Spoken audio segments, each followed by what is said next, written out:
네, 생활 속 의료 팁을 쉽게 알려드리는 시화병원 닥터세이 MC 김재원입니다. 오늘은 시화병원의 소화기내과 이기성 과장님과 함께합니다. 과장님 안녕하세요. 안녕하세요. 시화병원 소화기내과 과장 이기성이고요. 소화기 내시경 센터장을 역임하고 있습니다. 여러분 혹시 대장 내시경이 대장암을 예방할 수 있는 가장 확실한 방법이다 라는 말 들어보신 적 있으신가요? 사실 대장 내시경이 확실하지만 이걸 받자니 또 무섭고 귀찮고 꼭 받아야 되나? 라고 생각하시는 분들도 많으셨을 것 같아요. 그런 분들 오늘 영상 끝까지 확인해 주시고요. 과장님, 사실 대장 내시경을 하면 뭐 대장암이라던가 용종 이런 것들을 발견하잖아요. 네. 여기까지는 알고 있는데 대장 내시경으로 또 알 수 있는 질병은 어떤 게 있을까요?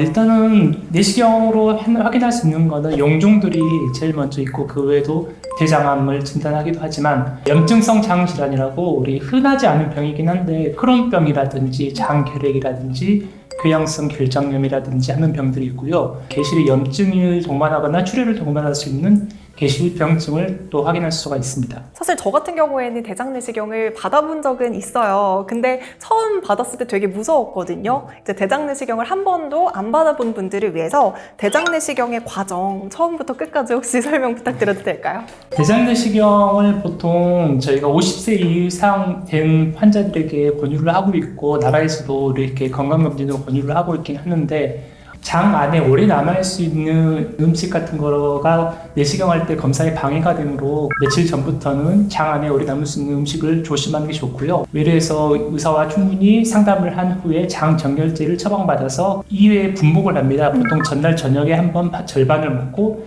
그 다음날 절반을 먹고 나서 보통 수면을 내시경을 하든지 아니면 비수면 내시경을 하든지 선택을 하는데 이건 환자분 선택이고 만약에 수면을 원하고 싶다 하더라도 나이가 너무 고령이거나 기저질환이 심한 경우에는 비수면으로 진행을 하기도 합니다. 그래서 그 수면 유도 주사를 맞게 되고 항문 쪽을 먼저 관찰하는 이후에 대장 내시경을 삽입해서 장 전체를 보기 위해서 대장 끝까지 들어가게 됩니다. 그리고 나서 대장에서 가까이 연결되어 있는 소장 말단부까지 관찰하고 천천히 대장 점막을 관찰하면서 나오는 거고요. 거기에서 발견된 뭐 용종이 있거나 뭐 암이 있거나 그러면 조직 검사나 아니면 용종 절제술을 통해서 제거를 하면서 시술을 하면서 검사를 끝내게 됩니다. 검사 전 시간, 검사를 준비하는 데 드는 시간이 2-30분 정도 소요가 되고 또 수면 내시경을 하지 않는 경우에는 바로 일어나서 뭐 진료를 받거나 귀가를 하실 수가 있지만 수면 내시경 하는 경우에는 그 깨어나는 시간이 걸리기 때문에 그 깨어나는 시간 또 2-30분 정도 생각을 하면은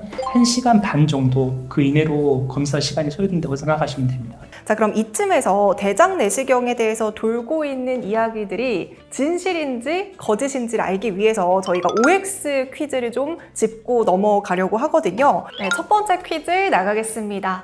한국인이라면 빼놓을 수 없는 음식이 또 김치일 것 같은데요. 대장 내시경 전에 김치 먹어도 된다. OX. X입니다. 아, X군요. 왜일까요? 아까도 설명을 드렸지만 장에 오래 남아있는 음식들이 있거든요. 견과류나 과일의 씨앗 그리고 섬유질이 많은 음식들은 장에 오래 남아있어서 실제로 대장 내시경 할 때까지 장에서 비워지지 않고 내시경 도중에 관찰되거나 장 내시경으로 흡인이 돼가지고 검사하는 동안에 그 시간을 지연시킬 수 있는 가능성이 있고요. 김치 같은 섬유질이 많은 식품들은 장에 남아있는 시간이 오래 걸리기 때문에 그게 장 안에 남아있는 경우 장 점막을 덮어버려서 그 밑에 있는 병변을 관찰하지 못하게 하는 원인이 될 수가 있습니다. 또 이번 질문은요, 의외로 또 오해하거나 잘 모르시는 분들이 있을 것 같아요. 대장 내시경은 검사 수단이지 치료 수단은 아니다. 이거에 대한 정답은 O일까요? X일까요? X입니다. 정답은 X네요. 어떤 이유 때문일까요? 저희가 진단 목적으로 내시경을 하기도 하지만 흔히들 용종 절제술이라고 용종이 있었을 때 용종을 제거하고 집에 귀가하시는 환자들도 꽤 많거든요. 맞아요. 그런데 이제 대장 내시경을 할 수 있는 게 용종 제거술 뿐만 아니라 용종이 상당히 넓거나 조기에 대장암이 있을 때도 내시경으로 점막하 박리술을 통해서 제거를 할 수가 있고요. 안 좋은 이야기이긴 하지만 대장암이 진행돼서 장이 다 막혀버리는 분들도 있거든요. 그런 분들은 그 부위를 넓혀줘야 되기 때문에 심장 혈관에 스텐트를 넣는 것처럼 대장 내시경을 통해서 대장암에 스텐트를 넣어서 장이 막힌 부분을 뚫어주기도 합니다. 그래서 검사 목적으로 하는 건 아니고요. 대장 내시경을 통해서 치료 내시경을 하기도 합니다. 사람들이 대장 내시경 받고 나 용종 몇 개 제거했다 막 이렇게 얘기를 하잖아요. 떼어냈는데도 불안하거든요. 그럼 5년 뒤에 대장 내시경 다시 받으면 될까요? 이 5년이라는 주기도 좀 궁금해요. 주기에 대해서는 좀 더 좀 자세하게 설명을 드려야 될 부분이 있는데 일단 크기, 개수, 그리고 용종의 조직학적인 그 성질에 따라서 다음 내시경을 하는 게 정해지고 있거든요. 뭐 용종 개수가 5개 이상이거나 크기가 1cm 이상인 경우에는 좀 더 빨리 검사를 하기를 권유드리고요. 용종 중에서도 일반 저등도 선종이 있는 경우는 충분한 시간 뒤에 다시 검사를 하셔도 되지만 톤 이상 용종이라고 하는 게 있는데 그런 용종이나 고등도 선종인 경우에는 좀 더 짧은 시간 이내에 다시 재검을 하는 걸 권유드립니다. 이거는 전문의 선생님하고 상의를 하셔가지고 정확하게 언제 다시 검사를 받아야 될지 확인을 하시는 게 좋을 것 같습니다. 사실 사람마다 환자마다 나이대도 다르고 이제 체질도 다르잖아요. 대장 내시경을 받을 수 없는 환자들도 혹시 있을까요? OX.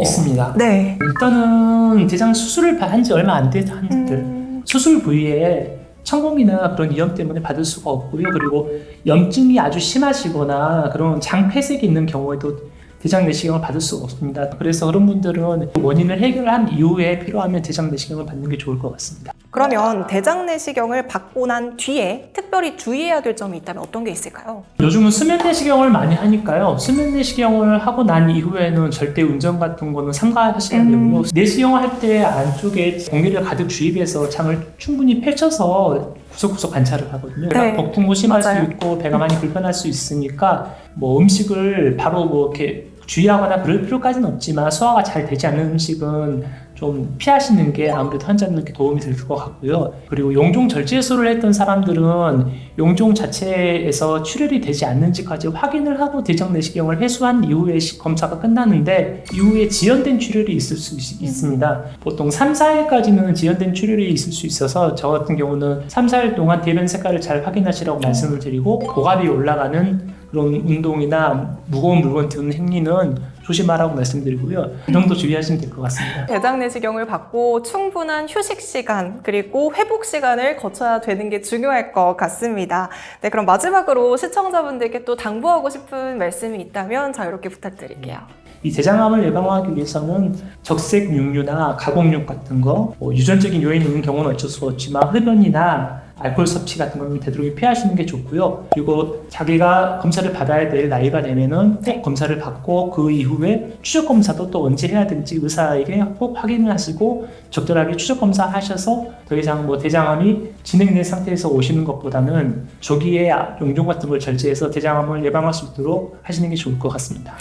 네, 대장 내시경 어리다고 안심하지 마시고요. 꼭 정기적으로 대장 내시경 받는 거 잊지 말아주세요. 자, 시화병원 닥터세이 오늘도 굉장히 유익한 시간이었는데요. 또 다른 의료팁이 궁금하시다면 구독, 좋아요, 알림 설정 잊지 마세요.